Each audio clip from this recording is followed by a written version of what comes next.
Biqinidan kelgan, ya'ni Yaponiyadan kelgan Yaponiya Uyg'ur jamiyatining raisi İlham Mahmud efendini so'zlaymiz. Merhamet.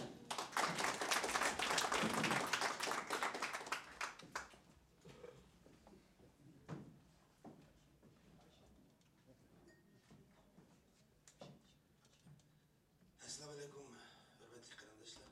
Assalamu alaikum, hürmetli Rabia Kadir Hanım.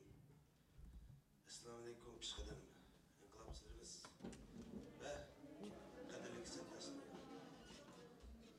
Ben Japonya'daki 800 hoşuk Uygur kardeşlerimizin salınıp geldim. Bu kadimki bu yığınını 9 ay ötkendен keyin açқан болсақ мы, ama bir ötep ketken kunlarni, ötep ketken xamallarni sormaydigan, biroq ötep ketken tecrübelerini çoxum sabaq qilib, yangi bir nishonlarni qurdigan bir yig'in bo'lishini umid qilib keldim. Yaponiyada hozir militaristlar Uyghur xalqiniki hozirgi holini bildigan siyosatchilar,